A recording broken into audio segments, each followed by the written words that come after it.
اعوذ باللہ من الشیطان الرجیم بسم اللہ الرحمن الرحیم۔ شروع کرتا ہوں اللہ کے ببرکت نام سے جس نے ہمیں زندگی دی اور جو ایک دن ہمیں موت بھی دے گا۔ السلام علیکم ورحمۃ اللہ وبرکاتہ۔ قبور کی حاضری کے بارے میں ایک واضح دو ٹوک موقف ہے۔ زیارت قبور بالاتفاق جائز ہے، اس میں کوئی دوسری رائے نہیں ہے۔ قبروں کی زیارت کے لیے میرے آقا دو جہاں صلی اللہ علیہ وآلہ وسلم نے خود حکم دیا۔ میرے آقا نے فرمایا، میں تمہیں قبروں پر جانے سے روکا کرتا تھا۔ ایک زمانہ تھا میرے آقا نے منع فرمایا تھا، کیونکہ اس وقت مشرکین کی قبریں تھیں۔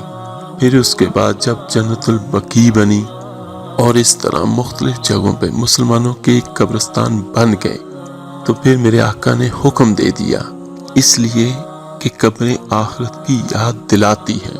حضرت ابو ہریرہ رضی اللہ تعالیٰ عنہ فرماتے ہیں کہ ایک مرتبہ مجھ سے آقا دو جہاں صلی اللہ علیہ وآلہ وسلم نے فرمایا کہ میں تمہیں دنیا کی حقیقت دکھاؤں۔ میں نے عرض کیا ضرور ارشاد فرمائیں۔ تو آقا دو جہاں صلی اللہ علیہ وآلہ وسلم مجھے ساتھ لے کر مدینہ منورہ سے باہر ایک کوڑی پر تشریف لے گئے، جہاں آدمیوں کی کھوپڑیاں، پاخانے اور پھٹے ہوئے چیتڑے اور ہڈیاں پڑی ہوئی تھیں۔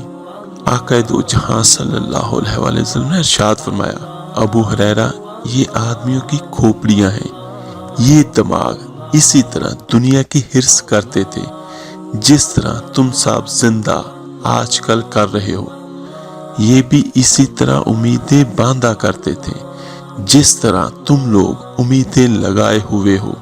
آج یہ بغیر کھال کے پڑی ہوئی ہیں اور چند روز اور گزر جانے کے بعد مٹی ہو جائیں گی۔ یہ پخانے وہ رنگ برنگ کے کھانے ہیں جن کو بڑی محنت سے کمایا، حاصل کیا، پھر ان کو تیار کیا اور کھایا۔ اب یہ حال ہے کہ اس میں پڑے ہیں یہ لوگ، اس سے نفرت کر کے بھاگتے ہیں۔ وہ لذیذ کھانا جس کی خوشبو دور دور سے لوگوں کو اپنی طرف متوجہ کرتی تھی، آج اس کا منتہا یہ ہے کہ اس کی بدبو سے لوگوں کو اپنے سے متنفر کرتی ہے۔ اور یہ چیتڑے وہ زینت کا لباس تھا جس کو پہن کر آدمی اکڑتا تھا، آج یہ اس حال میں ہے کہ ہوائیں اس کو ادھر سے ادھر پھینکتی ہیں۔ یہ ہڈیاں ان جانوروں کی ہڈیاں ہیں جن پر لوگ سواریاں کیا کرتے تھے، گھوڑوں پر بیٹھ کر مٹکتے تھے اور دنیا میں گھومتے تھے۔ بس جسے ان احوال اور ان کے عبرتناک انجام پر رونا ہو، وہ ان کو دیکھ کر روئے۔ اور حضرت ابو ہریرہ رضی اللہ تعالی عنہ فرماتے ہیں کہ ہم سب بہت روئے۔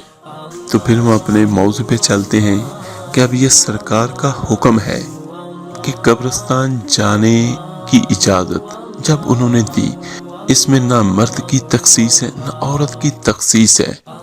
جب نبی کریم صلی اللہ علیہ وآلہ وسلم کا ایسا کوئی حکم آ جائے جس میں خاص عورتوں کو یا مردوں کو مخاطب نہیں کیا گیا، تو حکم دونوں کے لیے ہوتا ہے، گویا کہ اجازت دونوں کے لیے ہے۔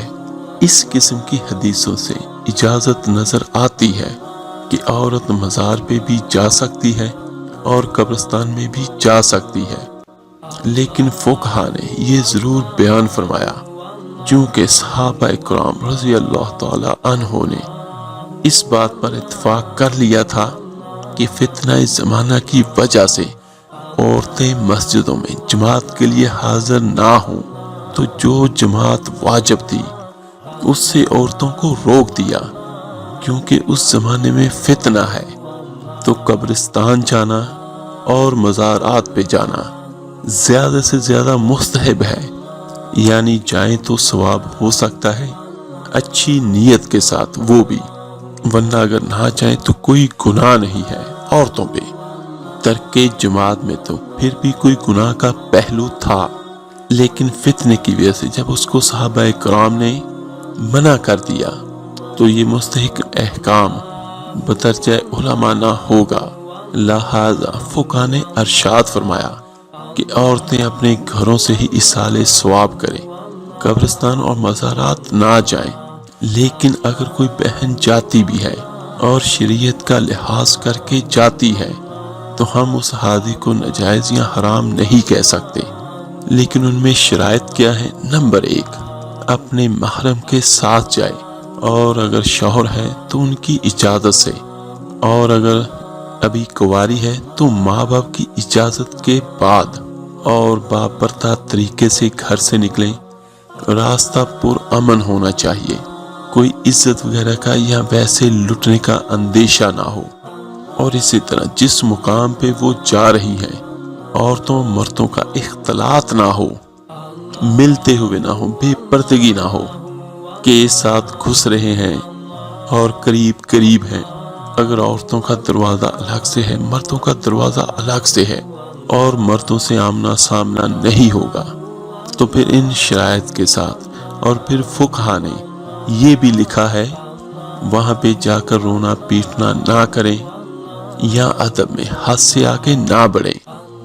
جس طرح علماء نے حاضری مزار کا طریقہ بیان کیا ہے کہ آپ قدموں کی طرف سے آئیں، یہ حدیث میں بھی ہے۔ میرے آقا دو جہاں صلی اللہ علیہ وآلہ وسلم نے ارشاد فرمایا، سر کی طرف سے نہ آؤ کہ اس سے مردے کو کہ اس کو پلٹنا پڑتا ہے اور اس کو اذیت ہوتی ہے، قدموں کی طرف سے آئیں اور اس طرح اس کے سینے کے سامنے کھڑے ہو جائیں، ہماری کمر پیچھے کی طرف، ہمارا چہرہ ان کے سامنے کی طرف ہو، اور 4 قدم کے فاصلے پہ کھڑے ہوں، اور جو بھی آپ نے قرآن پاک پڑھنا ہے، درود پڑھنا ہے، جو بھی آپ نے دعا بھی کرنی ہے تو وہ بھی 4 قدم کے فاصلے پر آپ کریں، اور ایصال ثواب کرنا ہے تو کر لیں۔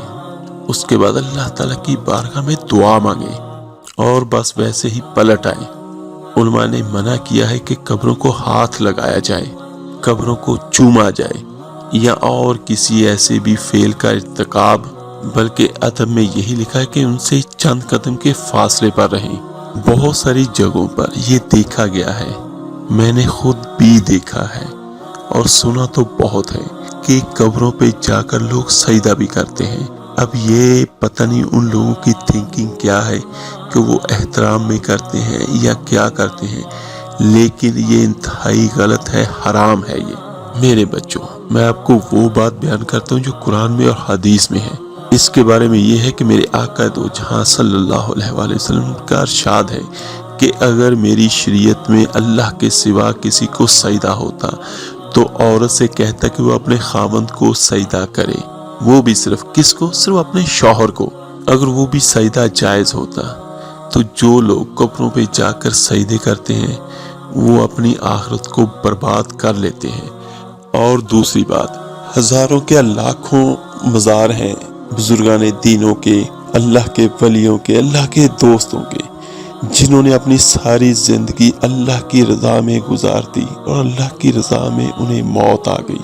لیکن میرے عزیزوں، جو بھی بزرگ گزرے ہیں، جتنے بھی بڑے شیخ گزرے ہیں، غوث گزرے ہیں، ابدال گزرے ہیں، کسی ایک کا بھی یہ فرمان آپ پڑھ لیں یا کسی ایک نے بھی اپنی کسی کتاب میں یہ لکھا ہو کہ قبروں کو سجدہ کرنا جائز ہے، یہ کسی نے بھی نہیں لکھا، نہ ایسا ہو سکتا ہے۔ ان کی پوری زندگی صرف ایک اللہ کی عبادت اور اس کے نبی دو جہاں صلی اللہ علیہ وسلم پر درود پاک پڑھنا، بس یہ انہوں نے 2 چیزیں کی ہیں، اور انہوں نے اپنی زندگی میں بھی ہمیں یہی بتایا کہ جو کچھ ہے اللہ ہے، جو مانگنا ہے اللہ سے مانگو، سجدہ کرنا اللہ کو کرو۔ تو جو لوگ جان بوجھ کر چاہے جس بھی عقیدت سے جھکتے ہیں، سجدہ کرتے ہیں، وہ حرام ہے۔ یا ایک اللہ تعالیٰ نے قرآن مجید میں یہ بیان ضرور کیا ہے کہ اپنے والدین کے سامنے اپنے کندھوں کو جھکا کر، یہ واضح طور پہ اللہ کا احکام ہے کہ اپنے کندھوں کو جھکا کر اپنے بوڑھے ماں باپ کے سامنے پیش ہو۔ باقی کسی صورت کسی بھی قبر کو چومنا جو ہے وہ جائز نہیں ہے۔ تو میرے عزیزوں، قبروں کی زیارت بالاتفاق جائز ہے، لیکن اس کے اندر بھی یہ فرق کر دیا عورتوں کے لیے۔ آقا دو جہاں صلی اللہ علیہ وآلہ وسلم کی قبر پر جانا اور قبر انور کی زیارت کرنا حضور صلی اللہ علیہ وسلم کی شفاعت کا ذریعہ ہے۔ تو آقا دو جہاں صلی اللہ علیہ وسلم کی وہ حدیث جس میں آپ نے جانے کی اجازت دی ہے، اس میں بھی تو ایک کثیر طبقہ علماء کا یہ فرماتا ہے کہ اس میں عورتیں شامل نہیں ہیں، اور جو ان کو شامل مانتا بھی ہے تو وہ بھی اس شرائط سے مانتا ہے جو میں آپ کو بیان کر چکا ہوں۔ لیکن ہمارے یہاں جس طرح 9-10 محرم میں لوگ قبروں پہ جاتے ہیں، ان کو ٹھیک کرتے ہیں، ان پہ مٹی وغیرہ ڈالتے ہیں، تو وہاں پہ بھی اکثر یہی دیکھا گیا ہے کہ عورتیں بناؤ سنگار کر کے جاتی ہیں اور ہنسی مذاق ہوتی ہے۔ یہ انتہائی غلط ہے اور یہ حرام ہے۔ قبرستان جانا بھی ہو تو جو شرائط ہیں اسلام میں ان کے مطابق اگر جا سکیں تو ٹھیک ہے، ورنہ سب سے بہتر یہی ہے کہ عورتیں گھروں میں بیٹھ کے سال ثواب کر دیں، کچھ صدقہ دے دیں، کوئی پڑھ لیں، جو بھی کرنا ہے وہ اپنے گھر سے کر لیں، تو وہ زیادہ افضل و زیادہ بہترین ہے۔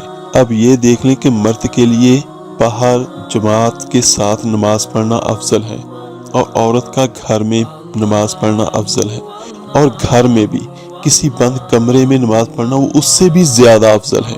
اللہ تعالیٰ سے دعا ہے اللہ تعالیٰ آپ کو، مجھے، ہم سب کو اسلامی تعلیمات پر عمل کرنے کی ہدایت عطا فرمائے، آمین ثم آمین۔ اس ویڈیو کو لائک، سبسکرائب اور شیئر ضرور کیجیے گا صدقہ جاریہ سمجھ کر۔ ملتے ہیں جلدی انشاءاللہ تعالیٰ ایک نئے ویڈیو پھر عمل کے ساتھ۔ اپنا بہت بہت خیال رکھیے گا۔ اللہ حافظ۔ علیہ وسلم، صلی اللہ علیہ وسلم۔